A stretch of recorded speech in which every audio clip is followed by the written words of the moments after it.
Today's podcast is brought to you by StrongHeartAcademy.com, where no heart is no victory.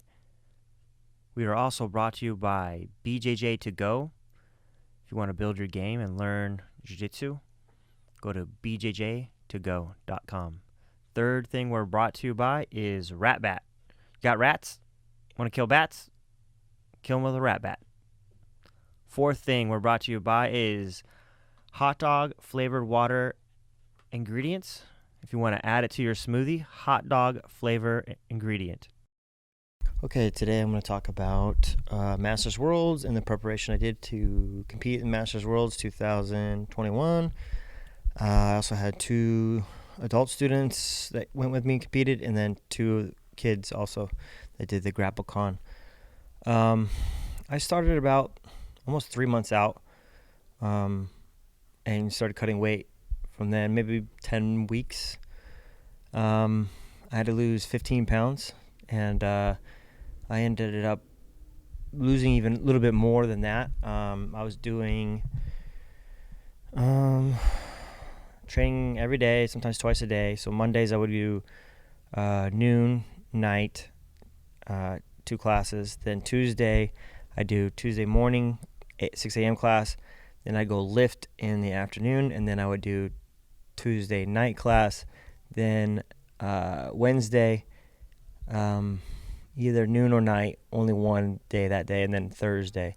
And then later on, I stopped doing Wednesday. I took like a break off on Wednesday, so I would do like 2 Monday, 2 Tuesday, break Wednesday, Thursday. The lifting was like really hard to lift, again, once a week, but doing that while training every day was tricky. I felt great. My cardio was awesome. I felt strong. Everyone kept saying, "Oh, you look great." And I lost a lot of the fat off of me in order to make 181. I'm pretty tall for a 181 pounder, although I noticed everyone in the finals were about my height. But I think they're cutting quite a bit to get there too. Most of the guys 181 are a lot shorter than me. So I felt good. I did a ton of work I was very committed. I cut out all alcohol. Even before that, I cut out energy drinks that I've been cutting out I've been addicted to for like 5, 6 years. No, maybe longer than that. 8 years maybe. But that was the first step, was the energy drinks. No energy drinks, just water, protein shakes, and soda. And then I'd also eat, like for lunch, I wouldn't eat until 2 p.m. So I'd have a big thing of shredded beef, not carne asada, but shredded beef. And then I'd add egg, and that's it. Scrambled egg, and that was my meal. Big thing of meat. And I'd have a Dr. Pepper, and I'd drink only half of it. So I'd have to drink that much. Plus I had ice in it. Just this little something sweet, and then big glass of water. That was my lunch. And then at night I was having a salad or some sort of meat. And that was it. That's all I ate for like 10 weeks. And my stomach shrank, and I was actually pretty used to it. And it felt great. I felt good. I didn't feel weak. I felt fine. My body adapted. I did it so far out that it helped. There was no cutting. I cut 0 water weight, and that was my goal. I just wanted to be where I wanted to be. I wanted to be able to eat if I had to. Although I didn't eat, I competed at 9:30 in the morning, which is a little tough for me. I'm not a morning person. I'd always prefer to go at night or late afternoon. But that was fine. I drove up the night before by myself, and everyone was like, "Oh, you don't want to go with someone?" But the person I was going to go with, he got sick, unfortunately. He was going to compete too. He had to go to the hospital. That was a whole thing, and I was pretty bummed about that. But being by myself on the road is not a problem, and I felt good, and it gives me time to reflect and think about things. And it's about 4.5 hour drive maybe from Phoenix to Vegas. So I had no problem with that. And then I stayed in a hotel. It's off the strip. Pretty nice room. It was a suite, and just went to bed early, and which I don't do. And I liked it being by myself and sleeping by myself. I got my rest. I got up. I went to the tournament early. I got there about 8:30 in the morning, and then I told myself I was gonna. My biggest concern is I'm a slow starter. I need to be sweaty. Like, even when I do jiu-jitsu and roll, even if I'm rolling the white belt, I just don't do well until I get one roll in. That's like my warm-up roll. Then I'm fine. I'm good to go. So I was a little concerned. That was like one of my biggest concerns with the tournament. It's like, man, will I be warm up? And they started calling us in the bullpen like 30 minutes early. So I probably could have just ran anyway, but I was like kind of nervous. I haven't competed in 6 years. I've never been a huge competitor in jiu-jitsu. I don't like competing and coaching, and it's like something that's really hard for me to do. It takes so much energy out of me to coach, that it's so much stress. Like, there's two different stresses, and then you put them together. I'm like, it's too much. I don't feel like I wouldn't perform as well. So this one worked out that I went early, and then my students went later, and that's actually not that bad of a deal. I still have to think about it, I got to go back and compete or coach afterwards, but it wasn't that bad. I came out, the guy pulled guard. He was ranked 4th, I guess, in IBJJF for Masters 3 at middleweight, and I was ranked 59th because I've never competed for Masters 3 yet in IBJJF. So he competes regularly. That didn't make me nervous. I watched his fights before, the ones that were available. Nothing crazy, nothing that I felt like, oh, this guy's amazing, this would be hard. He pulled guard right away. I backstepped past.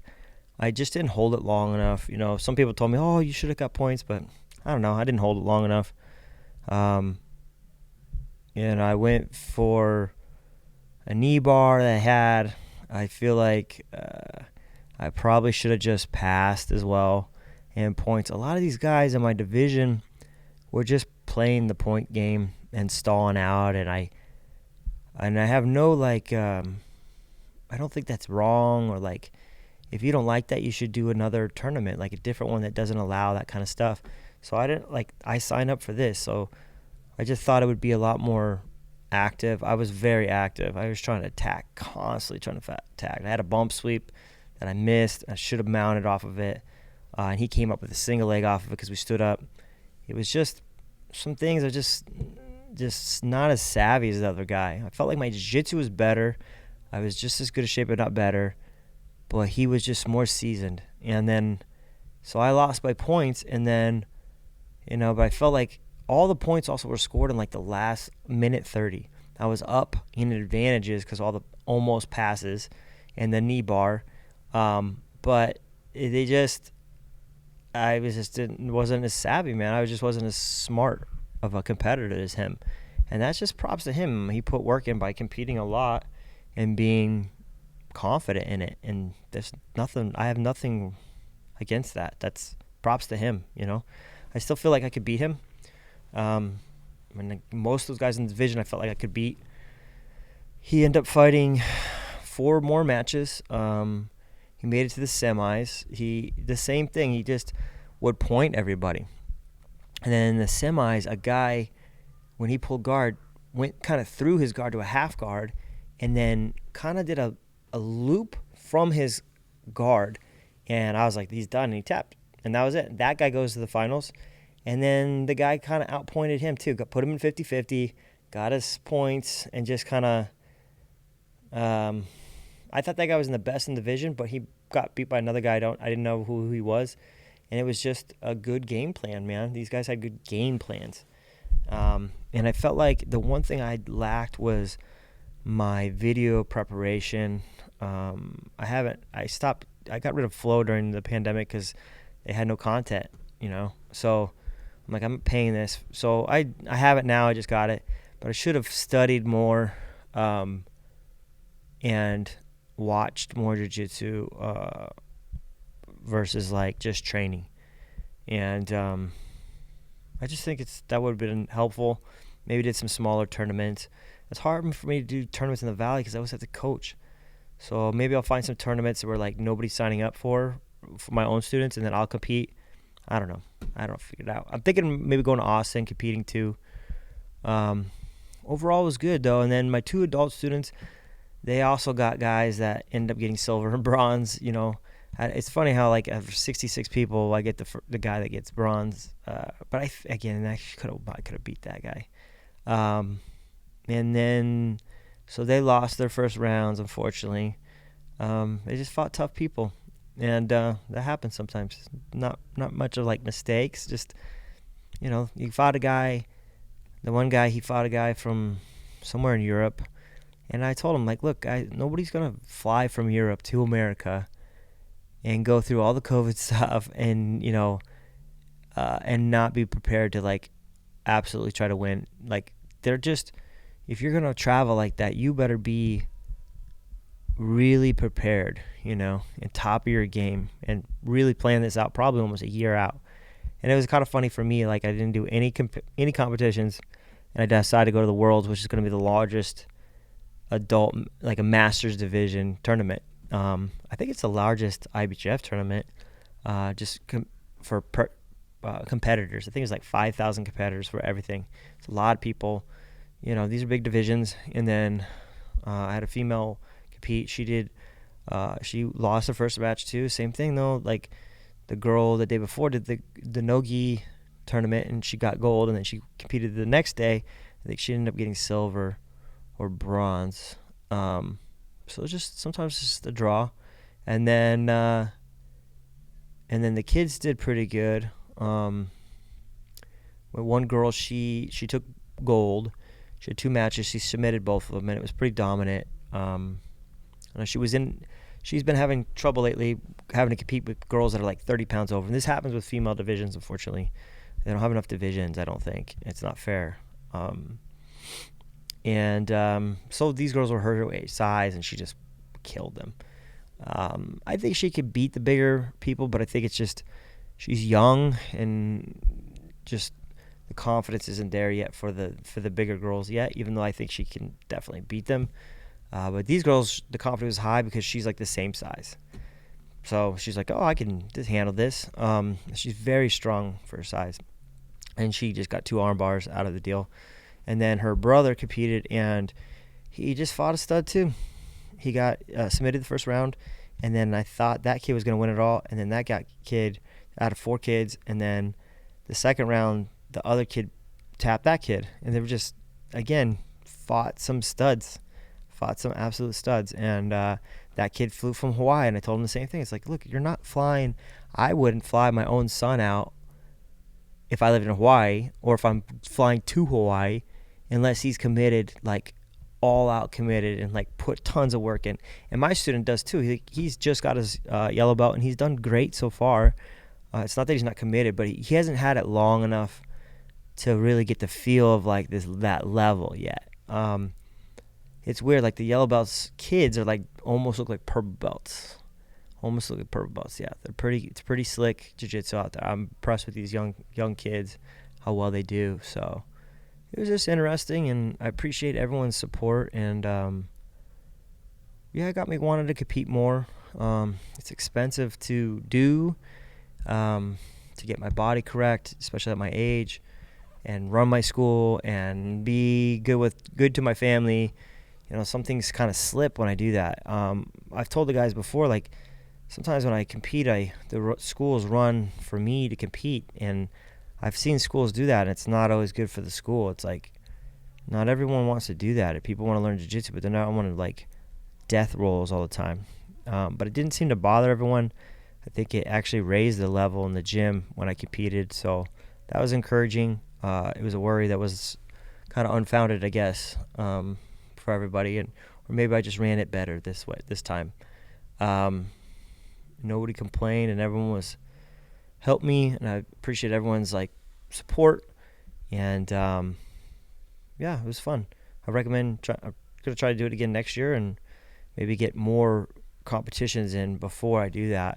And then now I think I'm going to try to gain weight, because I'm tall enough for the 194s. I'm not strong enough yet. So I'm going to try to put on weight. That means I got to put another 15 pounds back on, if not more.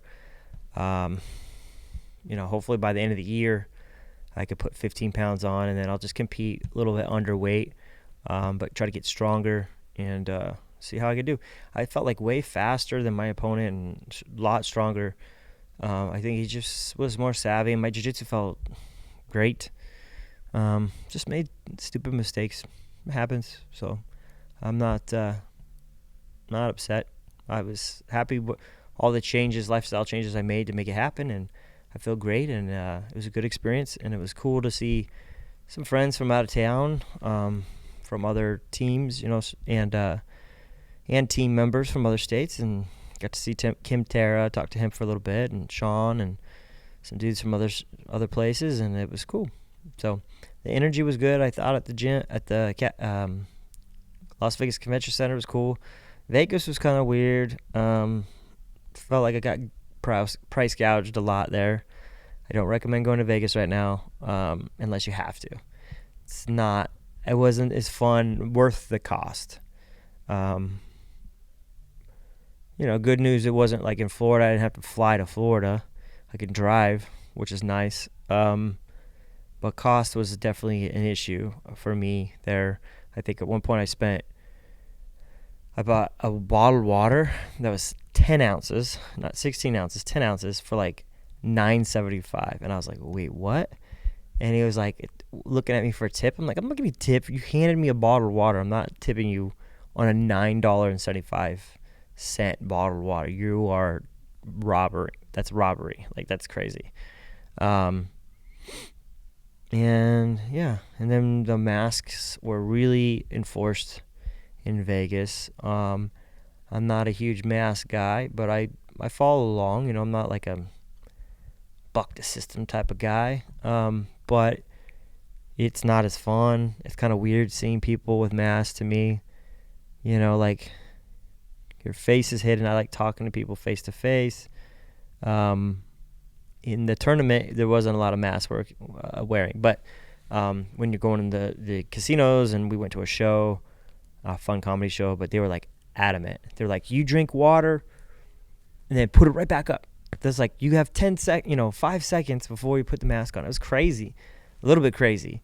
I get it. They're trying to stay open. I totally get it. They don't want to say, hey, we're a mass spreader or whatever.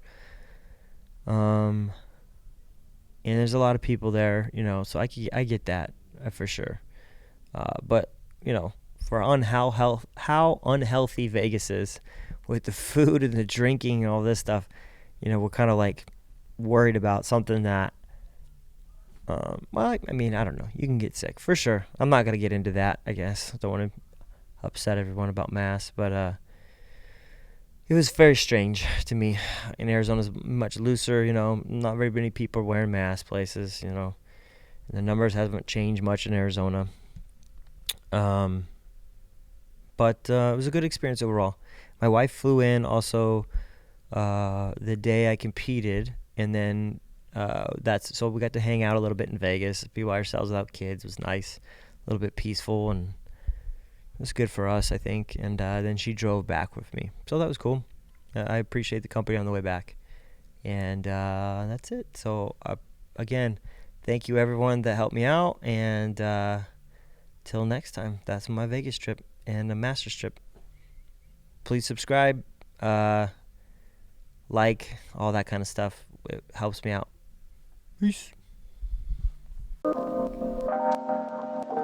Let me talk for just a second, help me feel that sense of rhythm. Find the meanings in our bearings and discover this position as a stage along the way. Another rung to the ladder, either stalling or you're climbing, and I'd rather be the latter. Instead of getting fatter, let the footsteps resume naturally.